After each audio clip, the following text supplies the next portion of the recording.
Eu venho do esporte, eu quero ajudar o futebol. Você foi advogado do Flamengo. Eu comecei com 26 anos como advogado, vice-presidente jurídico do Flamengo, eu tinha me especializado em direito esportivo, e depois do Flamengo eu advoguei para quase todos os clubes. Aqui em São Paulo, com muito carinho, advoguei para São Paulo, Santos e Palmeiras, no Minas Gerais. Foi o único, talvez, na história que advogou na mesma temporada para Cruzeiro e Atlético. Aí depois falaram, não, aí você tem que escolher. Os dois não dá, né, meu?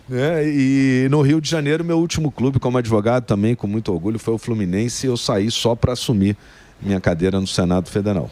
Mas teve muita polêmica, você não está falando da CBF, do salário que aumentou, dos dirigentes, dos árbitros, isso daí foi... Supostamente, mas tem que mexer nesse vespeiro ou ninguém vai falar nada. A questão é você se intrometer numa atividade privada. É lógico que na hora da Copa do Mundo todo mundo vai lá morder um dinheiro público, né? Vamos deixar claro.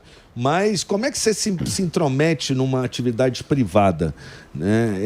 É difícil você...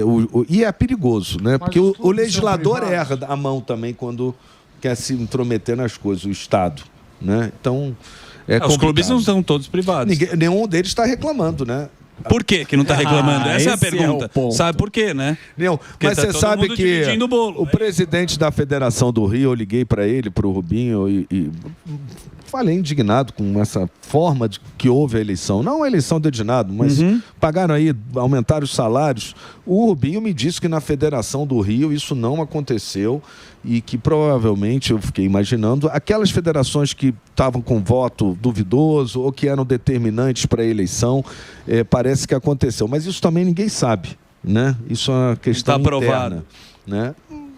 É a questão interna. O problema é aquela coisa, saber todo mundo sabe, só não dá para mexer, né? Mas a hora que o clube precisa de dinheiro do governo, se ele é totalmente privado, ele devia ser responsável por si mesmo. Mas é isso. Então, quer dizer, eu acho que... Mas o dinheiro do governo é só essas INSS? Não. Por INSS os caras roubam... Não, tem isenção de tudo. Clube, isenção clube não paga IPTU, por exemplo. Não, mas clube. Mas nenhum clube paga. Então, se não paga... Não, eu não estou falando que é clube de futebol. Nenhum clube paga. Ele tem uma função social, ele não é uma entidade puramente com fins lucrativos. E aí... Se ele tem isenção e benefício para a sociedade, o governo cabe apitar. Ou não pega nada da gente se meter no futebol? Você acha que a gente... Não é se meter, cara. Você tem corrupção no lugar, você torce pro Brasil, não torce pro seu time? Não, eu sei. Eu tô dizendo, para a pátria de chuteiras. Porque aqui é a pátria de chuteiras. A gente tem que exigir uma seriedade, que é FIFA, é mundial. O Jabá é mundial. Sim, O Jabá tá aqui, tá na Espanha, tá na Itália, tá na África. Tá na África. Tudo. O Jabá tá no mundo inteiro. O que poderia se discutir é se o processo de eleição do presidente seguiu as regras, se teve lá o comitê de atletas, se eles votaram. E teve. Já é um ponto. E teve. Teve pelo interesse. Não, mas o porquê é o dinheiro privado. Né? Aquele dinheiro da remuneração dos presidentes da federação, eles são privados. Os clubes se apoiam aí no Profut para parcelar as dívidas, mas é interesse do governo também, porque senão ele não recebe dos clubes. Lá na SAF, inclusive, a gente teve que... Foi a minha grande contribuição, foi tratar no projeto original do passivo dos clubes, tanto o trabalhista quanto o tributário. Porque não adiantava nada no projeto original você dizer que o clube poderia virar SAF se você não desse a explicação de como é que ele ia pagar a dívida para trás. E essa foi a minha contribuição e a gente criou um sistema que eu digo de caixa d'água, né? Porque alimenta a caixa d'água da SAF que joga um pouquinho pelo cano para o clube e vai pagando de acordo, muitos buscaram recuperação judicial, inclusive, para fazer isso. Outros foram pela fila de credores lá da Justiça do Trabalho e os resultados nesse aspecto têm sido positivos, né? E a parte tributária, como é que você vai convencer ou seduzir um clube para ele se transformar numa sociedade anônima de futebol se ele, como clube associativo, ele não paga nada ou quase nada de imposto? Interesses né? tem. E aí a gente teve que criar uma fórmula tributária especial para os clubes de futebol, e eu espero que agora alcance na revisão da lei da SAF, que já está na Câmara, as ligas de futebol, porque aí é que eu acho que vai virar a chave. A gente tem no Brasil 2 ligas, né, Emílio? Sim. E elas não se falam ainda, até porque não tem uma natureza jurídica própria. Uma é um condomínio de clube, a outra é uma administradora de propriedades, de marca, e o que a gente quer é permitir que elas se transformem em SAF, que aí com uma natureza jurídica própria, né, foi uma emenda minha, e com uma tributação típica para uma isso, liga, né? Uma liga elas possam se unir. E o futebol brasileiro, né, os campeonatos, os clubes administrarem, porque o produto é deles. Como nos Estados Unidos funciona muito bem, onde os Clube dos donos Três. Você lembra o campeonato sócios. João Avelange? João Avelange. Você que inventou o João Avelange? Eu me lembro bem. Copa União. Copa União. Eu me lembro Copa bem, Danado. porque o Troféu João Avelange. O STF Troféu- me tungou até o título do Flamengo de 87. João leva lanche, pô. né? Tá vendo? Quem ganhou foi o STF, né? o Pro STF. esporte, com O todo esporte. respeito ao esporte, mas era essa a discussão da Liga. Então, mas ali a FIFA entrou no jogo e falou: se alguém for para a justiça comum, corta. Acabou.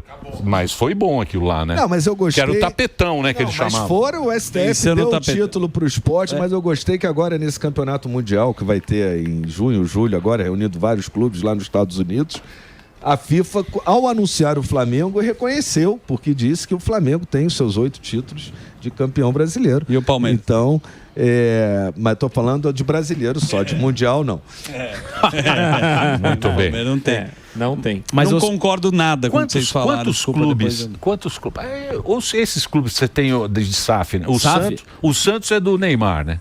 Não sei. Neymar Mas precisa ser. Aqui Já no é do Brasil, Neymar. não. Precisa ser. Já é do Neymar. Pode escrever. Já fez o primeiro cheque. Precisa. Pode escrever que já. Se eu não me engano, é Cuiabá, Botafogo, Cruzeiro, Bragantino, obviamente. Cruzeiro, Bahia. Portuguesa vem aí. Já imprimiram o carnê já. Acho que são 5 ou Portuguesa vai 6, virar né? SAF. 5 ou 6 SAFs Não, já. são mais. No Brasil Tem são clube mais pequeno. no Brasil são mais de 100 SAFs já falando da Série A. constituídos. Na Série A são esses que você Bragantino, falou. né? O Bragantino já era um clube empresa, Sim. né? Porque a lei do clube empresa já existia, mas ela trouxe geralmente clubes de menor investimento no futebol, né? A SAF ela teve a capacidade de trazer os grandes muito porque estavam com a corda no pescoço, logo o caso do Cruzeiro, do Vasco, Botafogo. do Botafogo, e muitos pensam assim, mas o clube foi vendido por pouco, são só 200 milhões, mas esquecem que ele está assumindo uma dívida de 1 bilhão. Sim. Né? Então é 1 bilhão e 200 o valor do negócio, porque no final agora a SAF ela é responsável também pelo pagamento.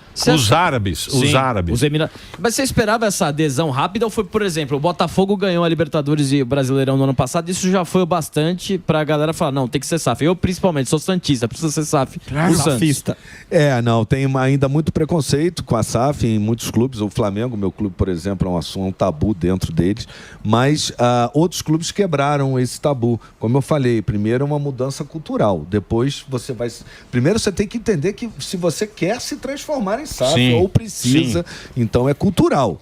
Agora, o resultado esportivo, ele veio muito mais rápido do que eu imaginava, e eu não atribuo à SAF o resultado esportivo, atribuo os investimentos que permitiram, mas a gente sabe que no Campeonato Brasileiro Série A deve ter lá 6, 7 clubes SAF, mas um só vai ser campeão, então você não pode dizer que a SAF é o passaporte para o sucesso. Claro. Mas ela abre um caminho para que, com governança, com responsabilidade, você ganhe maior capacidade de investimento, pague suas dívidas e possa ter um elenco melhor. Por isso que ela, inclusive, é alternativa. Que é o que você está falando, é uma alternativa, e acho que também, que eu cheguei à conclusão aqui nesse papo, quando você tiver uma liga, uma coisa organizada de cima e embaixo, o negócio vai funcionar melhor.